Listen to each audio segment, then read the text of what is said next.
dressing like Phoebe from Friends, because I too am palatably quirky and sometimes compromise on my values. Oh my God. Oh my God, this is where you got all our stuff, Pottery Barn. Oh my God. Okay, no, you did, all right? I'm sorry. It's just, Phoebe, I wanted this stuff, and I know how you feel about Pottery Barns. It's just, oh, don't be mad. No, but I am mad. I am mad because this stuff is everything that is wrong with the world, and it's all sitting up in my living room, and all I could think about is how I don't have that lamp. But then, honey, buy the lamp. Hey, we have that $60 from Ross. Fast forward 25 years and Pottery Barn launched a Friends collection.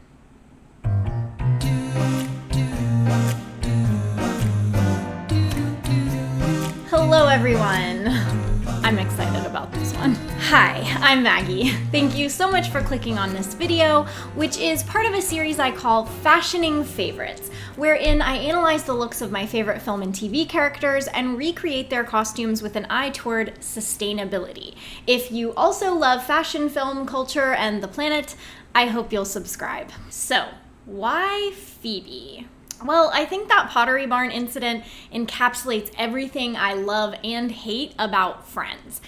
Everything I love and hate about living on this world, almost. The way that some people, any of the friends besides Phoebe, can wave away their social conscience in favor of what they see as reality, the real world, the innocent project of shopping and decorating their personal lives.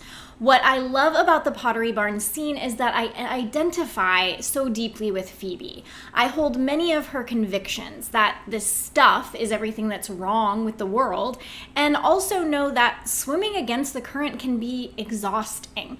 And sometimes something comes along that's so nicely and conveniently packaged that it's just too enticing to resist. That the pull of the marketing, the ease of moving through this artificial landscape of goods for purchase can be intoxicating. And that sometimes you want to be able to enjoy beauty without a thought as to where it comes from or how it was manufactured or how it probably doesn't hold a candle to something that you found more serendipitously rather than because it was shoved in your face, like something handcrafted and meaningful and ethically produced. It's a painful identity to admit, and I don't begrudge anyone who feels critical of Phoebe for abandoning her values. And she does. She does abandon her values. That's what I hate about this episode and Friends more broadly. This isn't a psychodrama about Phoebe, the only socially and politically conscious friend battling for her principles and enlightening the other five to help them see the error of their blissfully ignorant lives. And then drags her half a body across the floor. Phoebe's wokeness is instead purely a way to signify that her character is quirky. The show knows that we see Rachel in this case as the normal one, who is just behaving in the most robotic and mindless way that the capitalist system expects us to. She wanted this stuff, she says, and that's supposed to be a valid defense. The desires of a privileged white lady in 90s New York are not up for questioning. She can't possibly be expected to deny her whims, so her subterfuge, making Phoebe believe that her purchases are ethical, is just a relatable, necessary recourse she has to take in order to get what she wants. There's the feeling that Phoebe's beliefs are infringing on Rachel, preventing her from living her most authentic life as a woman who can just buy whatever she wants. One New York Times op-ed proclaims 25 years later, it turns out Phoebe Buffay was the best friend. Similarly, Lena Norms has the most genius video where she recommends books for each principal Friends character, and she praises Phoebe for already being kind of perfect. The Take devoted an entire video to Phoebe, arguing that she's the most crucial element to making Friends as lovable as it is. Without her, the legitimate complaints about the show's focus on privileged characters becomes insurmountable. And in my opinion, maybe the problems with the show are insurmountable anyway. I'm happy to be back in the 90s for this video, but for a time that saw itself and continues to be remembered as progressive and alternative, Dream of the night. ink never runs dry. It was actually pretty messed up. In Marie Claire, for example, we have Amanda Mitchell writing about Julie, Charlie, and the women of color friends failed. Okay, look, did anybody else just watch The White Lotus, and while you were watching it, you were kind of like, this isn't as good as I thought it was going to be, but then for the next week, you can't get it out of your head, and it has actually done a really good job at making you feel even more complicit in all the world's ills, and you seriously have to face your whiteness and every shred of privilege you have, and try not to succumb to the crushing existential thought that no matter what you do, you will always be a part of the problem, and that maybe there is not a solution because we're destined to keep repeating the same mistakes over and over and dehumanize the majority of humanity, while a small few get to wander blithely through their lives with every whim being met and everyone that's not being cause for a super self-indulgent trip down self-care lane. Just me? Okay. So it's not just what Friends did at the time. I'd like to point out the sense of disappointment in the recent reunion of Friends, offering no apologies for its sins.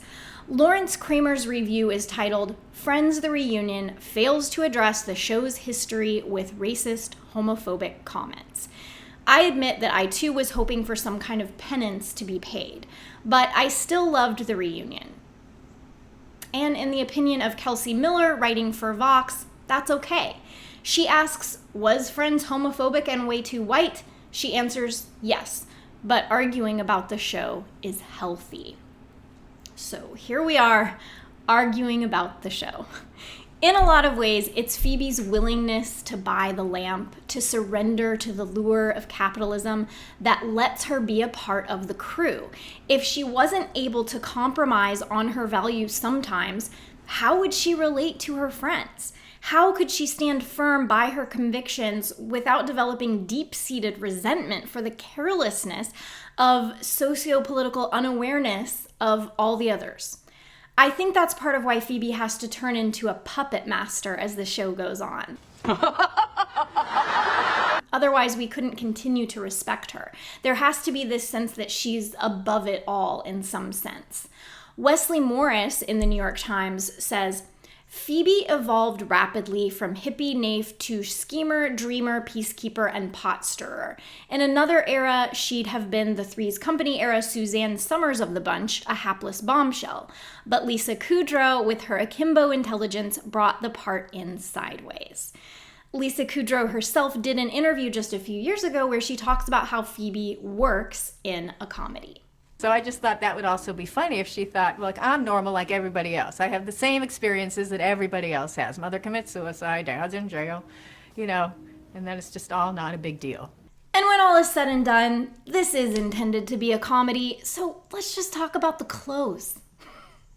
Okay, the black and white dress. So I'm kind of calling this the art teacher look, and it's one of two of them that I didn't have to acquire anything for. I pulled it entirely from my own wardrobe. So on top, I have my cheap wig that's still going strong. I originally bought it for Carol Baskin to do a TikTok at the very beginning of quarantine. Carol Baskin just took a kitty cat ride around my kitty cat, meow meow kitty cat lake. Then I'm wearing a white turtleneck that I got secondhand on Poshmark. The black dress was actually something that I originally got for my nanny video. I was going to use it to make one of the dresses and it didn't work out. I got it from Goodwill.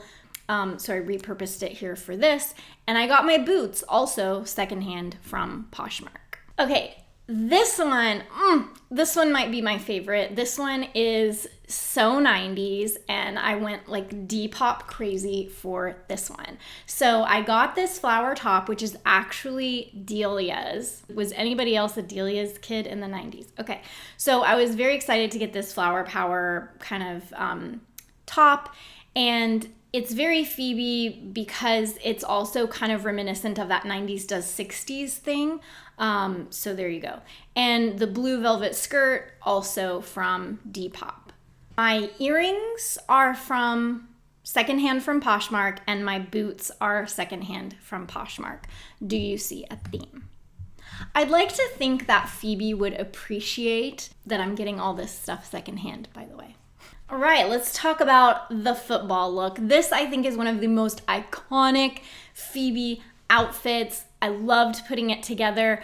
Luckily, I was able to find an Etsy shop that just so happens to make the That Girl shirt. So I paired that atop a yellow turtleneck that I got secondhand, of course, leggings that I've had in my closet for a very long time, and shoes that I also got secondhand. And of course, I've got the braid crown, which is a classic Phoebe look too, even though it looks horrible on me in this cheap wig, but what are you gonna do? Okay, I don't know about you guys, but I'm starting to get excited for the upcoming Halloween season, so I couldn't resist recreating Phoebe's Halloween costume, her Supergirl. So I got extremely lucky with this one. A Poshmark seller was practically giving away the entire packaged costume used for $10. So the entire thing was just one of those costume in a bag things. And then I didn't have any red ribbon, so I found some red heart garland that I just cut in half and repurposed as ribbons for my pigtails, because I think that's a really nice touch of Phoebe's when she wears this costume, is that she has the pigtails with the red ribbons. I think it's so cute. I just loved wearing this costume. This one was really fun. Okay, this is also one of the two outfits that did not require purchasing anything. I had everything already in my closet. The cheap wig we've already talked about. The earrings, necklace were already in my closet. The button down is secondhand from Poshmark. The skirt is secondhand from Poshmark. The boots are secondhand from Poshmark. And the vest you may very well recognize because it is the vest that I got from Lolita Vintage to create one of my Conjuring looks. So if you haven't seen me as Lorraine Warren, be sure that you check that video out. Okay, those are all the outfits. I hope you had as much fun as I did. Thank you so much for watching. If you enjoy this weird combination of part commentary and part outfits inspired by, cosplay kind of thing, I hope you will like and subscribe and stick around for the next costumes I have up my sleeve. Seriously, hit the like button. Mom and Dad, I'm talking to you. Below the video, there's a little like button. It's like a thumb. Hit that, and there's a red subscribe icon. Hit that. Thank you, Mom and Dad. In the meantime, let's keep this conversation going. Do you have a favorite friend? Do you agree with my take on Phoebe? Which outfit was your favorite? Did I get it right? I like to say that I take my fun very seriously because it goes both ways. It's important to stay conscious of our choices, but it's also important to have a good time. So as you go about your day, your week, your month, or even your year, please consume fashion critically with the planet in mind. Thanks again. I'm Maggie Wiles, and I'll see you next time for another adventure in fashioning favorites. I guess I'm done. Smelly cat.